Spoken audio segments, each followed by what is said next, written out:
Shalom, everyone. Happy Wednesday. Happy Wednesday. Got another great stream planned for you guys tonight. I hope your week is going well.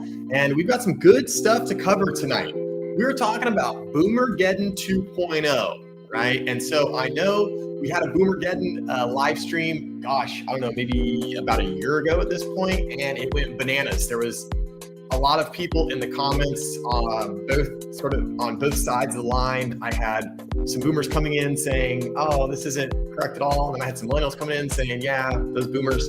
I want to be clear. I don't want to perpetuate the millennial boomer rift or hate or any of that stuff. But the fact of the matter is that baby boomers own a lot of properties around our country, and they are certainly affecting the market.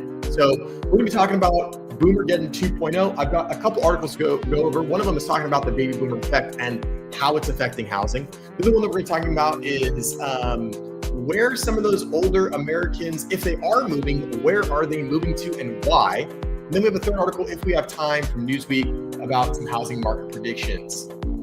So at any time, guys, if you have any questions or comments, we're already rolling in. Let's see who we have here. Innovative Solutions. Hey, Innovative. Thanks for hanging out.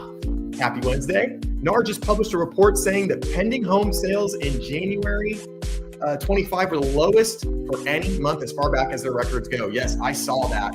Buyers are on strike right now. And I think that it's really important for people to realize that the real estate market has always been hyper-local, but it's really going to start to go back to actually being truly hyper-local. So from 2020 to 2024, the market was just red hot, bananas, bonkers everywhere. Everything was expensive. Rates were high everywhere. That's just the way that it was, right? And before that, you might have some markets that were hot, some that were cold, some that were frozen, some that were just sizzling. It just depended. And COVID hit and it kind of just leveled the playing field and made everything crazy. Now what we're seeing is things go back to kind of the way they were before. And that's due slightly in part to why January of 2025 had the lowest pending sales. But the other thing is just houses are really expensive. Rates are really high.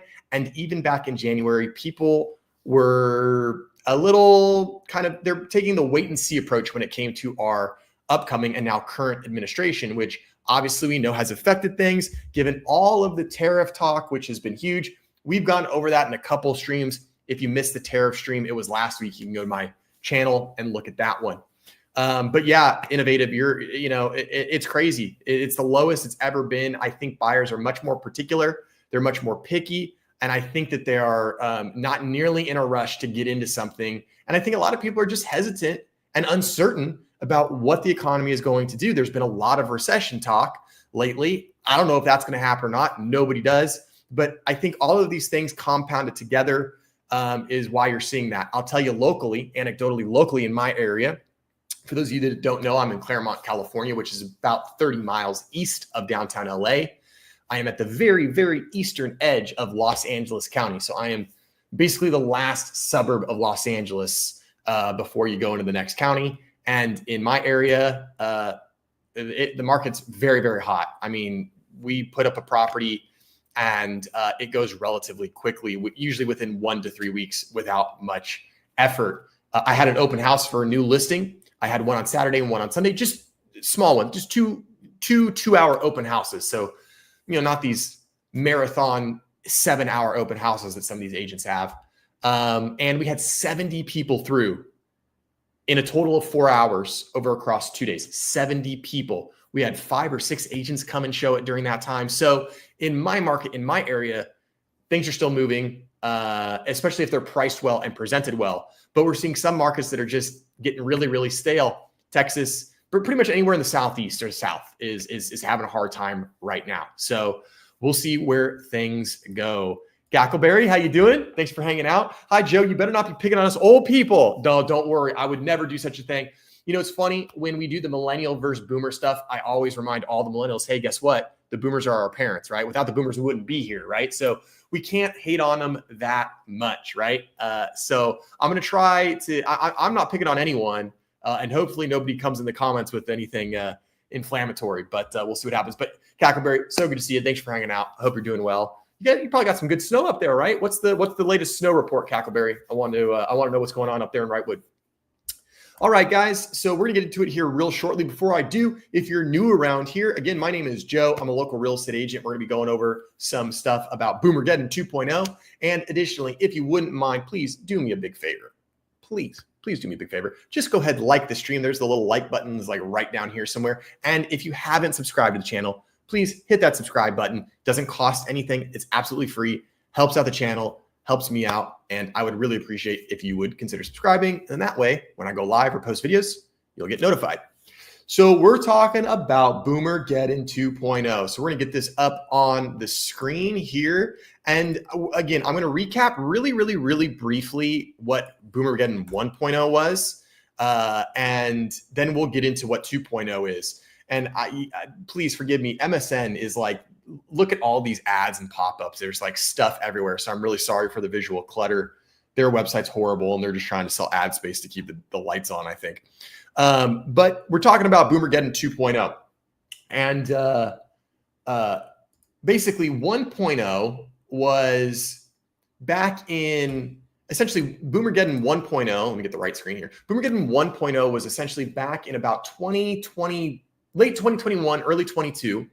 And it was this fear that there were tons of baby boomers and they were all going to get together and they were going to get up.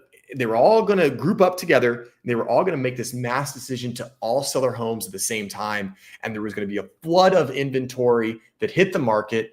And all these crash bros were like, this is how it's going to start. The boomers are going to flood the market with inventory. Prices are going to drop. Everybody that bought in the last 1 to 2 years is going to be underwater. And that's going to be the toppling domino. That's going to be the domino that falls, that starts it all. Well, that didn't happen. And a lot of us in the industry knew that it wouldn't happen because where are the boomers going to go? Where are they going to go? No crash bro would answer you that question. They would just say, well, they're going to sell. Sell and do what? You're just going to sell and then they're just going to die the next day? That's not going to happen.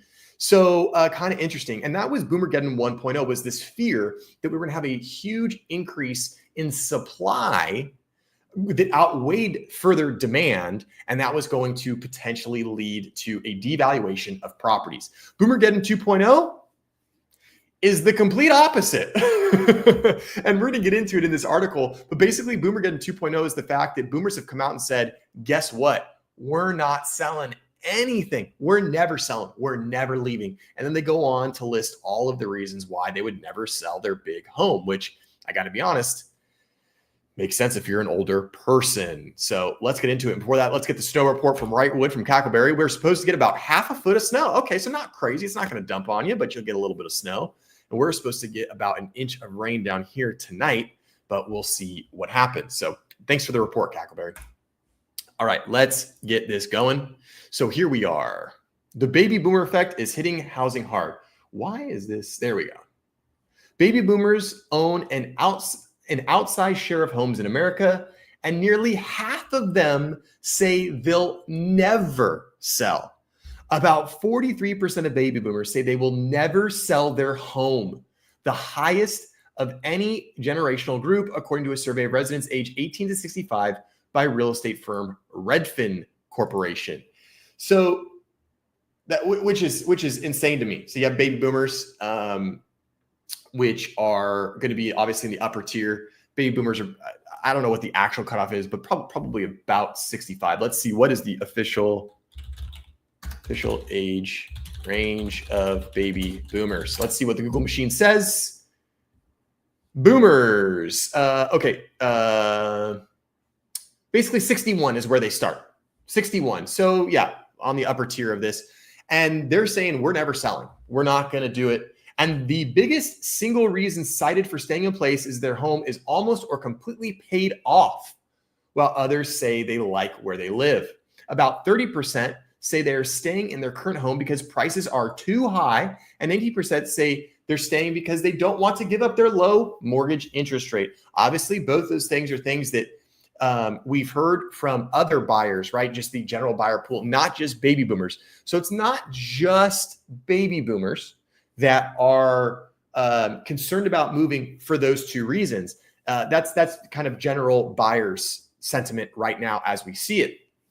They're just saying, you know what, it's too expensive. and interest rates are too high and the affordability is too low. We're not moving. But there's other reasons that boomers aren't moving as well. The survey results are playing out in real time with with a recent Redfin analysis showing just 25 out of every 1,000 US homes changed hands in the first 8 months of 2024, which is an insanely low number, the lowest in decades. And with home prices up about 40% since the start of the COVID-19 pandemic and current mortgage rates far higher than they were in 2019, moving isn't as attractive to those who don't have to. And this is exactly right. Those that don't have to. What we are missing out on right now in our market are really the people that want to move because. And those types of people would be, maybe you've been in your home for 12 years and you are maybe not quite an empty nester, but maybe you've got 2 or 3 kids. One of them's done with college, the other's in college, and the other's in high school. And you're like, you know what? We don't need to move. This house works fine for us. We're not ready to downsize, but we've always wanted a home with a really nice big pool. And we don't want to pay, $200,000 to put a pool in. We'd rather just go buy a home in a nice area of town that we've always liked that has the pool already.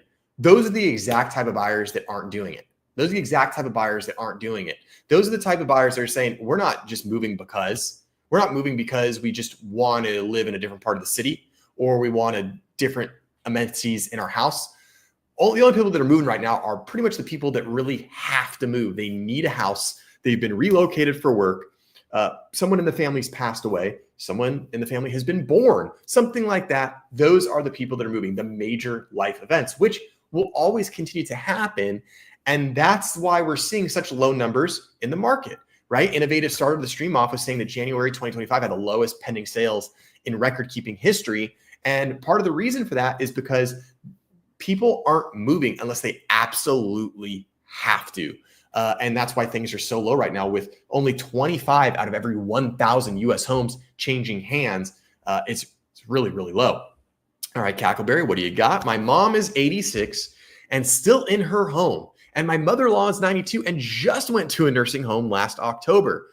I think it just isn't boomers who aren't selling. Yeah, you know what, Cackleberry, you make a great point. We're talking about boomers, but there's generations beyond the boomers, like your parents and your mother-in-law here that, they're 86, they live in their home, it's paid off. Unless they, retirement and care facilities are extremely expensive. I'm sure, Cackleberry, you know this if you had anything to do with helping your mother-in-law get into a nursing home. They're really, really expensive. And most older people, if they're on a fixed income, they probably can't afford to pay the $7,000, $8,000, $9,000, $10,000 a month or more that it costs to be in a nursing home. So many of them are just choosing to stay in their home longer. Plus, with the advancements in medicine and healthcare, now this day and age, it's not uncommon for an 80, 82, 83-year-old person to be sharp, spry, in good health, in good physical capacity, and they're able to take care of themselves still. Whereas 20 years ago, that was not a common occurrence. 20 years ago, it was like, okay, grandpa turned 73. I think it's time probably for them to go into a nursing home. And now 73 is like the new 63. So that's also delaying things.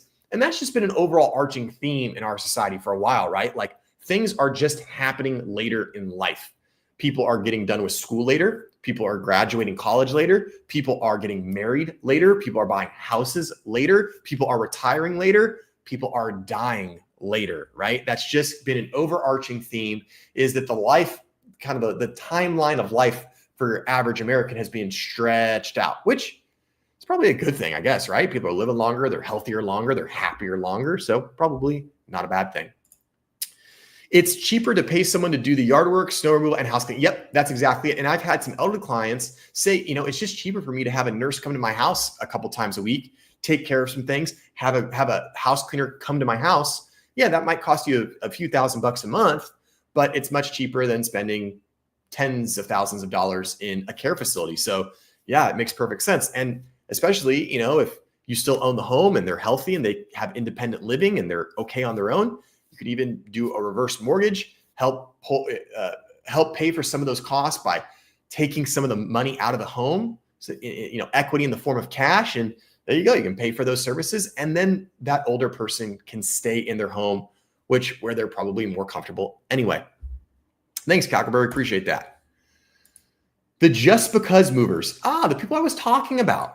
Those who just want a bigger or nicer house are staying put, mostly because it's so expensive to buy a new house, said Margie, a Redfin Premier agent in Los Angeles, in the report. The people who are selling are doing so because they need to. Either they're relocating to a different part of the country, or they're moving due to a major life event like having a baby, taking a new job, or taking a new job on the opposite side of the city. Yeah, that really makes sense. We know this to be true because there's no incentive for the just because movers. Chances are their taxes are going to go, well, their taxes will go up. Chances are their mortgage is going to go up or the same. It's not going to go down. And they have to do all the stress and hassle of moving. So when you get to the end of the day, it's like, no, I don't want to move just because I want a different house. I'm only going to do it if I really, really have to, which makes sense. And we're starting to see why this is a problem, right? And we're going to keep going further, but I'm going to show you why this is going to be, what the connection is and why this is Boomergeddon 2.0. Other surveys also show a strong desire among older Americans not to sell. A survey by Clever Real Estate found 54% of baby boomers never plan to sell their homes, primarily because of their financial security it provides. They're just like, we're going to die in them. We'll die. Well, you can bury me in the backyard. I'm not selling. Wild.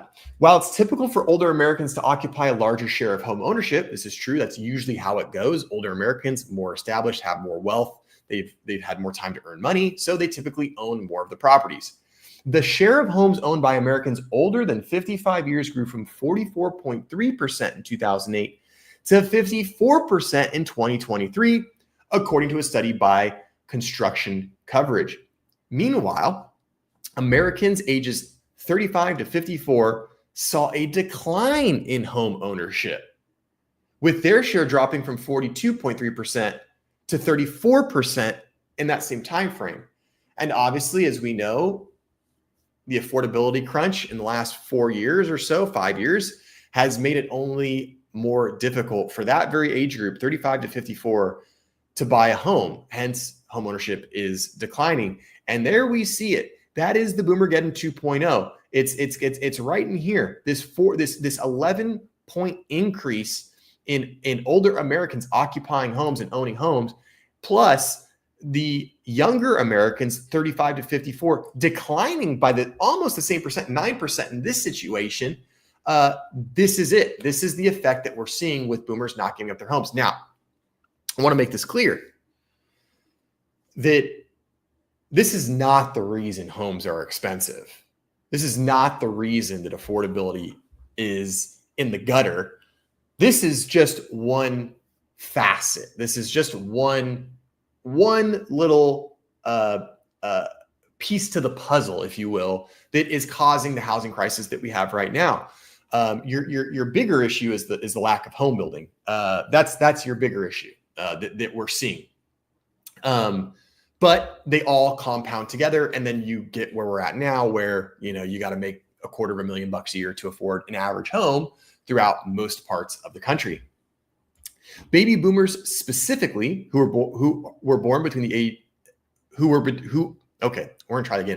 Baby boomers specifically, who were between the ages of 60 and 78 in 2024, account for 20% of the population, but make up more than 37% of homeowners nationwide, which is crazy, which is really, really crazy to think about. They account for 20% of the population, but almost double that of the homeowner ratio nationwide.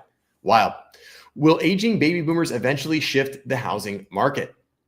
Amid a national housing market that's long been starved for inventory and continues to be constrained by rapidly rising home prices, the discussion has turned to whether the aging and eventual death of baby boomers will impact the housing market. I know what I think, but let's see what they say. I'm going to make my prediction. I haven't read this far into the article yet, so I don't know. But my prediction as to will baby boomers eventually shift the housing market, I'm going to say probably not. I don't think that they will, because in order for baby boomers to shift the housing market, they would all have to sell at a relatively concentrated time period. Because if their properties come up breadcrumbed, one here and then wait, and then one here and then one here and then one here, it's not going to do enough. The demand is going to absorb it very quickly, very, very quickly. Now, if baby boomers, hypothetically speaking, all got together and said, okay, on June 5th, 2028, everybody over the age of 75 is putting their home on the market all across the nation, then yes, we might see a small effect from that. But I think generally the answer is going to be no. Let's see what they say, and let's see what their reasoning is. A study by the Mortgage Bankers Association found that the projected excess supply of houses from baby boomer mortality over the next 10 years would only result in a modest amount of additional housing hitting the market, about 250,000 units, which sounds like a lot, but it's not really when you have 330 Americans living in the nation. Since the demand for housing is both highly predictable, falling largely into patterns based on age, the report said this demographic change would not have a measurable impact on house price growth. Pete Evering, head of business development at Utopia Property Management in San Diego, said the outsized home ownership stake held by baby boomers points to a larger affordability problem. Baby boomers first entered the housing market during a period of better affordability relative to income and benefited from decades of rising property values, allowing them to invest in additional properties, which also drives up demand and prices, which he's absolutely correct about this. The one little disagreement, the one thing I will nitpick here with this is that, yes, baby boomers first in the housing market, period of affordability, and for decades of rising property values. Yes, for decades, values of properties did rise, but they rose at a very reasonable pace. For the most part, it was between 2 and 4% per year, right? And in the last few years, we saw appreciation in the 10, 15, 20, 30, even 40% in some areas. So, other people younger people, Gen X, millennials that owned a home, were able to capitalize on a very small window that brought a lot of wealth.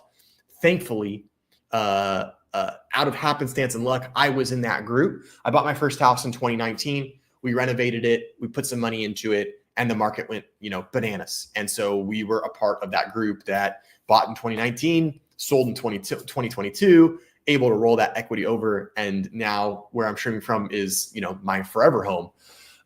So there were other people other than boomers that got to reap the benefits of equity increase. They got to reap the benefit over the course of 20 and 30 years, but it was at a much, much lower rate. So that's the only thing I would nitpick about that portion. In contrast, millennials and Generation Z are grappling with stagnant wages, record levels of student debt, and rising costs of living, which severely limits their ability to save for a down payment or qualify for a mortgage. This is true.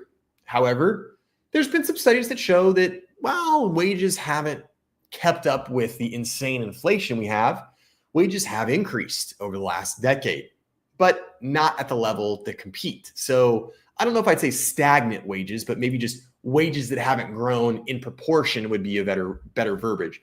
Record levels of student debt. Okay, we're going to see this go away. I think Gen Z and definitely Gen Alpha are probably going to learn a thing or two from their millennial cohorts. I think that we're going to see a lot more people in Generation Z and Generation Alpha understand the impact, the side effect, and the gravity of borrowing $50, $80, or $100,000. I'm not saying that the millennials and Gen Z kids that have student loans made a mistake. I think that they were poorly guided. And there's no doubt in my mind that student loans are a very predatory business, and they were very predatory and they continue to be. That's a whole other topic for a whole nother stream, though. But be that as it may, I do think that more and more people are going to be more aware of the potential side effects and drawbacks of those big student loans.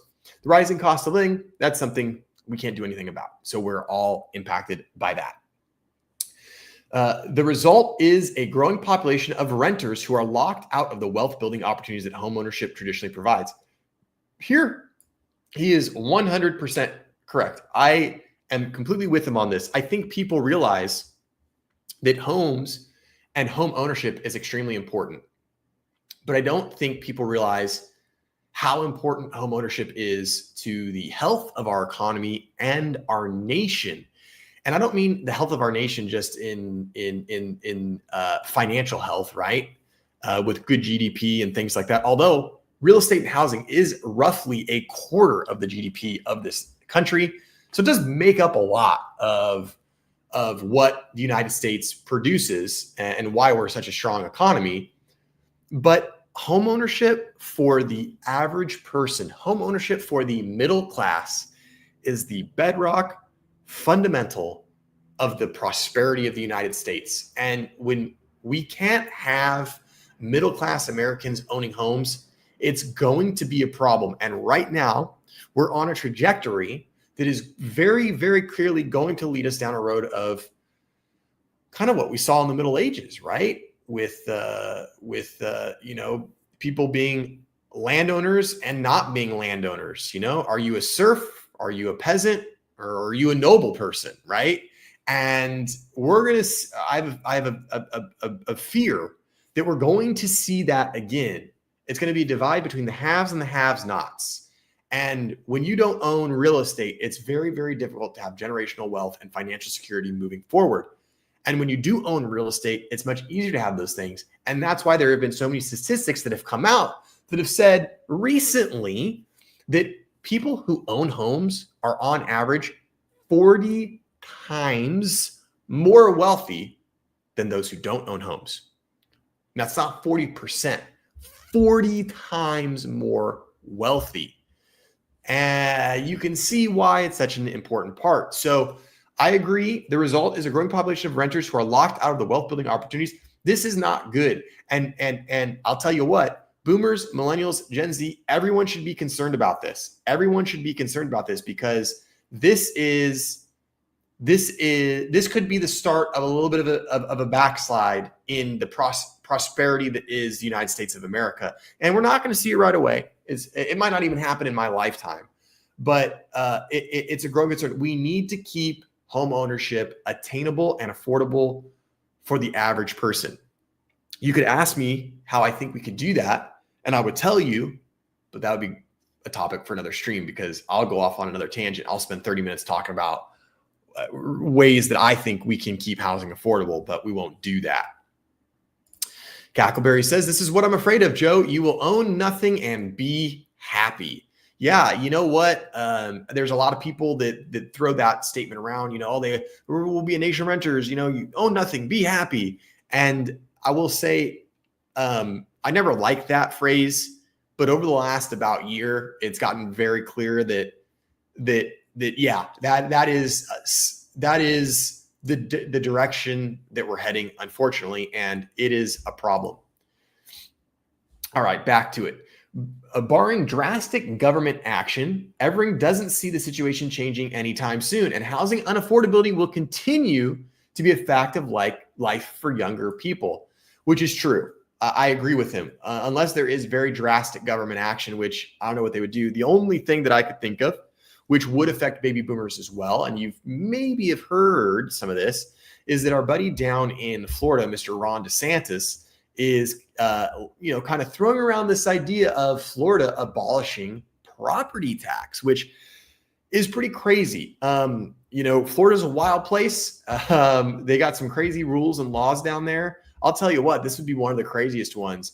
I think it would get a lot of people looking at Florida again. Florida's been hit with a little bit of issue because of climate change, natural disasters, and insurance. And I think that Ron DeSantis is starting to see some of the writing on the wall that if people can't own a home in Florida, well, Florida is going to become weaker and weaker and weaker over time. So I think maybe what he's doing is trying to get ahead of the eight ball and, saying, hey, if insurance is so high, the home prices are so high, we're losing, more people than they're coming in. We need to incentivize people to come to Florida to live here, to spend money in our state, populate our state, work in our state, so on and so forth.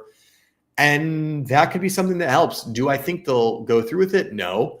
I don't know any state that's just willing to give themselves a ginormous pay cut in the form of property taxes, because unless I'm mistaken, I don't believe Florida has income tax either. So where are they going to make their money? I mean, you got to have some money to run a state. So it'll be interesting to see how that plays out. I think that realistically, there are probably some other options that would be better suited.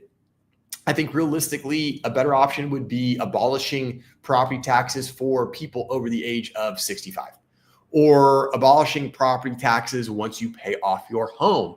Or if you pay off your home, and let's say you're age 52, you paid it off, and you say, okay, from 52 to 65, you only have to pay 50% of your property taxes. And then from 65 on, you don't pay any property taxes. I think that something like that is a much more reasonable expectation. Or maybe there is a scale, a step down scale. If you've been in your home for 0 to 5 years, you pay X percent. Then once you're in 5 to 10 years, you pay, a little bit less than X percent, so on and so forth, until you get down to a reduced rate permanently, or zero permanently. That will drive those individuals toward alternative housing solutions such as tiny homes, co-living spaces, or multi-generational households to help mitigate costs. So this is what they're saying, is because of the unaffordability issues, something is going to have to happen. Because things are so unaffordable, it's going to drive people to do alternative solutions like tiny homes, co-buying with other people in their family or friends, multi-generational, so on and so forth. These shifts point to a potential reimagining of the American dream, where traditional homeownership is no longer the ultimate goal, but rather one of many options in a broader spectrum of living arrangements. And that could very well be the case, right? That could very well be the case. I mean, look, for the longest time throughout history, women stayed at home, took care of the kids. Men were, hunting and bringing food. And then we became industrial revolution. And then it's like, okay, men went to work, women stayed in the home and raised kids. And then that all changed, right? And then it was like, oh, well, you know what? Now some men are staying at home, and they're stay-at-home dads and moms out there being a girl boss, and she's an attorney or a doctor and making a bunch of money. And who's to say the same thing can't happen with housing, right? Just because housing was one way for 100 years doesn't mean it will be that way for the next 100 years. So he's got a good point. Maybe at some point, the idea of the American dream being homeownership, maybe that's not it anymore. Maybe the idea of the American dream is you have a stable roof over your head, you live with family, and you're financially, you have a solid financial foundation, and it doesn't have anything to do with owning your own home. It's very possible. It's very, very possible. Baby boomers are staying in their homes longer. This we know, especially as Cackleberry pointed out with her previous comment. I'll go back to it with mom being 86, mother-in-law being 92 that just left her home. So we obviously know that people are staying in their homes for a longer amount of time. A separate Redfin report from 2024 found the length of time people stay in their homes has more or less doubled since 2006. In that year, the median homeowner spent about 6.5 years in a home, which grew to a peak of 13.4 years in 2020, but dipped to 11.9 years in 2023. About 56% of baby boomers have lived in their home for at least 10 years, according to the study, while about 35% of Gen Xers lived in their home for at least 10 years, and just 7% of millennials stayed in their home for 10 years or longer. I feel like this makes sense, right? Because millennials probably have a higher chance of needing a new home because they've expanded their family. Maybe they have a one or two new children. I also think that millennials have a higher propensity to chase a job, right? To make a job move that will require them to relocate. They're younger in their career. Maybe being 33, 34, 35, they get a great job opportunity, and they've, only been in the house for 4 years, but they got to sell it and move. And whereas obviously Gen Xers are a little bit more secure, they're a little bit older, they're a little bit more solid in their career. They might already be looking forward to retirement in the next coming years. Therefore, of course, they're going to move a little bit less.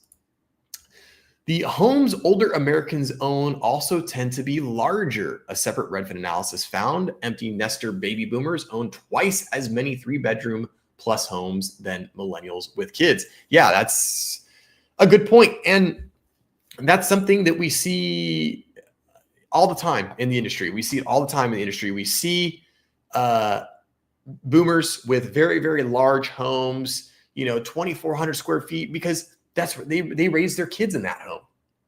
They raise their kids there. They've been there for 37 years or what crazy number it is. And so they've got the large home from the big family, and now the home's paid off. Their property taxes are extremely low. They're living off of Social Security or whatever retirement or pension they have. So they don't really want to have any increase in bills or liabilities. So it makes sense that they own more larger homes. A separate report from home improvement company Leaf Home and Morning Consult found 73% of baby boomers have been in their current homes for 11 years or more. And over half own homes built in 1980 or earlier that have never been renovated. Again, another common thing that we see. There's a house coming on the market in my area. I have clients that are interested in it. I contacted the agent. It's not quite available for showing, but I know that it's coming onto the market. I know who the agent is. There you go. One other reason to work with a good local real estate agent, right? Because they know things that other people don't. So I know this home is coming up. I know my clients will like it. So I called that agent. I said, hey, I just want to get an idea, what the condition of the home is in. What can you tell me about it? And he goes, well, it was owned by a lady in her early 90s. She passed away recently, and now the home's coming up for sale. And it's a time capsule. The carpet in there is original.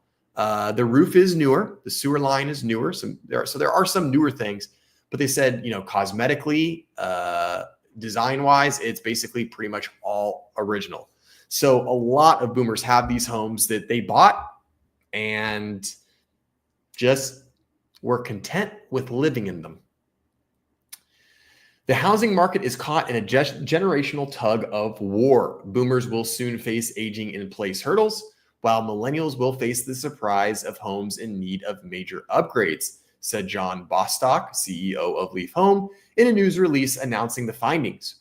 With an aging and ignored inventory of homes available in the next decade, we may see a crisis that will overwhelm the home improvement industry and strain budgets of inheriting millennials, impacting the housing market. My critique of that would be like, well, okay, so what? Homes aren't updated. So what? You don't have to update a home. I mean, the first home I bought, I just got done telling you guys I bought a home in 2019, then put some money into it. That home was not livable the way that we bought it. We bought a true fixer-upper. I mean, really a fixer-upper. Like, it didn't have, like, there were holes in the floor that you could see the crawl space. Like, there was exposed drywall that hadn't been mud taped or painted. Like, it was not livable. So we had to spend some money to make it livable. However, the second home I purchased with my wife, they had a lot of original aspects. We have a bathroom that's completely fully original. We have a kitchen that was remodeled in the late 80s, early 90s. We didn't touch it. We have a shower that's showing some signs of wear and a bathroom that's got some issues, but it works, and we don't have the money to renovate right now, so we're living with it. So this idea that has perpetuated over the last 10 to 15 years, mostly due in part to HGTV, and other real estate shows, it has perpetuated this idea that homes have to be in beautiful new condition, and they don't. And hopefully some millennials will realize that moving forward, they don't have to completely redo a home. I understand in some cases, some repairs and updates will be necessary, but typically, entire home renovations aren't, a normal thing that every home needs. All right, guys. So that was Boomergeddon 2.0. So you can kind of see that, again, Boomergeddon 1.0 was the thought that boomers were going to release all this inventory and we were going to have a contraction in home values because of the surplus in inventory. And now we're seeing the very opposite. Baby boomers are staying in their homes longer. They're more committed to aging in place. And they're more committed to not giving up their larger homes to a younger population. And it's going to be the opposite. And this is part of the reason that we're going to continue to face inventory challenges. So with that being said, we're going to go to another article. Let's see, I'm just trying to figure out which one we want to do. I think I'm going to save that. That one's kind of long. We'll save that one for next time. So we're going to go over to a housing market update. And it's been given kind of a bleak prediction. And this actually goes along great with the previous article because the little help that we thought we might get from boomers selling their homes is not materializing, and it is kind of leading us down an even more murky path with the housing market. So let's take a look at this article and see what this bleak prediction is going to be. This is from Newsweek. And if, this was as of, let me see, where's the date on here? Yes, see, as of yesterday. It will take more than 7 years for the U.S. to solve the current housing affordability crisis and build much needed new inventory at the current rate of construction, according to a report by Realtor.com. I hate to say I told you so, but I told you guys so. I don't know if you guys remember, but if you follow the stream and you watch regularly, you'll know that I've been saying that the housing market probably is not going to show any signs of correction until early 2030s. So 2030 to 2033.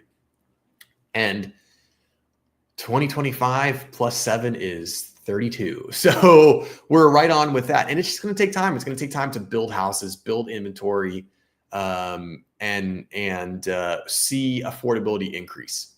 While home supply has grown across the country over the past year, with Florida and Texas leading the way, the U.S. still has 3.8 million units less than what Americans would need, the real estate listing website reported. For aspiring home buyers weighed down by rising home prices and stubbornly high mortgage rates, this bleak prediction that relief won't be coming as quickly as hoped. It was also bad news for Donald Trump, who had promised to lower the cost of housing and grow supply during the first years of his second administration, which, well, like most things that most politicians say, don't really hold much water. Why it matters. In the years following the U.S. subprime mortgage crisis of 2008, which plunged the country into a deep recession, the country massively underbuilt in the face of new family formation and growing demand. As a result, historic shortage of homes has led to skyrocketing prices in recent years, causing an affordability crisis exacerbated by high mortgage rates. As of March 6th, the 30-year fixed rate mortgage was at 6.63%. According to Freddie Mac, experts expect mortgage rates to continue hovering between 6 and 7% in 25 and 26, eroding the purchasing power of aspiring buyers. So rates, they're going to stay up. It looks like anyway. What to know? The good news is that home builders are aware of the problem and have ramped up construction efforts over the last year. For the first time since 2016, a new home construction outpaced household formations last year, with roughly 1.4 million housing units started. So that's good. So for the first time since 2016, we're building more homes than families being formed. According to estimates by the National Association of Home Builders, NAHB, single-family home starts totaled just a tick over 1 million, up 6.5% from 2023. Total housing starts, however, were 1.36 million, down from 1.42 million in 2023 due to decline in multifamily construction. Single-family home building increased 6.5% in 2024 as builders added more supply in the market and continuing to face a housing affordability crisis due to elevated mortgage interest rates and higher construction costs. Nonetheless, the industry expects to see a slight gain of single-family home building in 2025 because of persistent housing shortage and ongoing solid economic conditions. The reason why new construction finally outpaced new household formations is sobering. at least 1.6 million expected Gen Z and millennial households did not form in 2024 because of factors which included a lack of affordable housing. In short, people are not settling down and become homeowners because they can't afford to. I mean, this isn't really a huge surprise.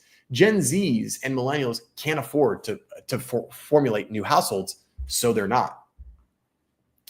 Even at this increased rate of construction, it will take 7.5 years to close the current housing supply gap in the US market, Realtor.com found. It is going to take many years to build out of this problem, given the size of the deficit, Realtor.com chief economist Danielle Hale said. South to get out of the crisis first, and that's because they've been building the most houses. In the South, they've got room to build, and they have been building, and that's why we think the South is probably going to be the first to get out of the affordability crisis. The U.S. housing market is incredibly varied, and some parts of the country are expected to solve the current inventory crisis before others. Remember how I started the stream? We're going back to a very hyper local market. Gone are the 3 or 4 years where we just said everything's on fire, it's super hot, seller's market everywhere. That's changing. That's changing now. According to Realtors.com, the South would be able to close the housing supply gap in only 3 years at the current rate of construction, which is higher than any other part of the country. Texas accounted for 15% of all new home construction permits in 2024, according to the National Mortgage Professional. The West would take 6.5 years to close the gap, while the Midwest would take 41 years, and Northeast may never see an end to the crisis. That is crazy to think about. So for you home buyers that are looking to buy a home in the Midwest or Northeast, it's not going to get any easier anytime soon. And we've been seeing the Midwest and Northeast really take off over the last couple of years in terms of home price appreciation and lack of affordability. The South is really leading the way when we think about providing housing for its population, and the West, Midwest, and Northeast are still very close to recent lows. Given the trends that we've seen in building, given areas where we see building happening more often, we're seeing better or less progress toward closing the gap. So what is next? NAHB expects single family starts to grow just 0.2% this year to an annual rate of 1.01 million units. In 2026, it foresees single family starts to increase by an additional 4%. So that's good. So not too much this year, but next year it's going to go up.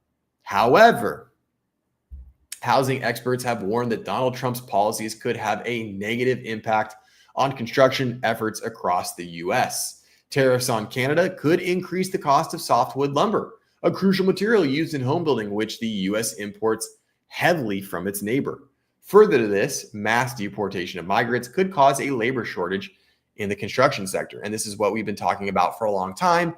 We do know now that the tariffs on Canada are in effect, and it very well is going to increase the cost of materials in home building, both with lumber and drywall, which are like the two most important materials when it comes to housing. If there's high tariffs coming, and if lumber prices spike back to where they were in COVID, it's going to be a problem.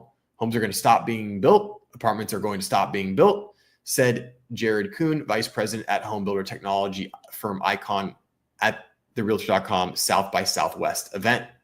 Home builder sentiment has been on a bit of a roller coaster ride lately, stemming from mortgage rates, concerns about housing demand, and now tariffs and other policies. We're going to see builders continue to build, but they're heading into a challenging environment. And so I think there are legitimate questions around how much they'll be able to eat into this gap unless we see some significant policy changes, she added. So they say it's a bleak outlook, but it's really more of the same, right? It looks like we're going to increase home building over the next few years, but I'll tell you what, guys, so much of it is really going to depend on what happens with the current administration's economic policy, tariffs, how those are absorbed, and also what they do with the job market and further job cuts. We'll have to see. I think that's going to be a pretty big deciding factor. We can try to make predictions, but if we had a different administration that maybe wasn't using such impactful tactics, we might be able to use the predictions that we have. But quite frankly, Donald Trump and the Trump administration are making some pretty aggressive modifications. And whether you agree or disagree with them, it doesn't really matter. The fact of the matter is they are significant modifications, and they are going to affect the economic policy that the US has in place and the way that we interact with our trade partners all over the world. And if that economic policy becomes a major problem and we do see a recession, we could see interest rates decrease. If interest rates go down, who knows what could happen? Interest rates could come down, which means that buyers might come out of the woodwork and want to buy a property with the increase in affordability. But if that happens, prices could go up. So it's hard to really know what's going to happen at the present moment, especially given some of the uncertainties surrounding our current administration. And I think 2025 is going to continue to be a year where we see people buy and sell that have to buy and sell, not want to buy and sell. And we're going to continue to see people who are going to buy only if it makes sense to them. And again, I think we'll close out the stream with this, this kind of idea, right? I think we'll close out the stream. People will continue to buy homes when they can afford them, when they're comfortable with them, and when it makes sense for that time in their life. And I think that's the most important takeaway to take, is that at the end of the day, you'll never really know if it's the perfect time to buy a house. But if it makes sense for you, if you can afford the property, don't worry so much about what the market is doing, because it's about time in the market, not timing the market. And if you wait for interest rates to go down, or you wait for prices to decrease, you could end up waiting 10, 15, or 20 years or more to get into that home and start building equity and stop paying rent. So I hope you guys enjoyed the stream. We will be back again next Wednesday with another topic. As always, if you guys like the stream and enjoy the content, please hit that like button, that thumbs up below. It really, really helps me out. It doesn't cost anything, and it takes you like a quarter of a second to click a mouse. So please, if you guys are watching right now, hit that like button. And if you would also consider subscribing, it would really help the channel out. It's free, doesn't cost anything, and it just helps me reach more people. Next week, we don't have a topic selected yet, but if you have a topic that you want me to cover, please drop it in the comments, send me an email or a DM, and let me know what you think. And lastly, if you are looking to purchase a home, I did the wrong thing. Let me do this. Always hitting the wrong button. If you're looking to purchase a home anywhere in the United States, you can go to my website, workwithjoerealtor.com. Here it is. There I am. And I'd be happy to get you hooked up and connected with a real estate agent in your area that is competent, capable, and knows what they're doing. If you're in the Southern California area and you are looking to buy or sell a home, good news, you can work directly with me. So if you're looking to buy, sell, or lease properties anywhere in the San Gabriel Valley, pretty much from Los Angeles to San Bernardino, I'm your guy, and I would be happy to help you out. You can click on any one of these buttons, and it will take you to a calendar where you can fill out a little form and then book a time to chat right with me. So check that out if you're looking to buy a home. If you guys have topics for next week's stream, put them in the chat, put them in the comments. I hope you all have a beautiful, beautiful week ahead. If you are in an area that's getting some crazy weather, some snow or some rain, please stay safe out there. Slow down if you're driving on the roads, and just try to be a little bit nicer to people when you're out and about. Have a great rest of your Wednesday. Have a great rest of your week. Thanks so much for hanging out. I appreciate you giving me some of your valuable time. I'll see you next time. Bye, guys.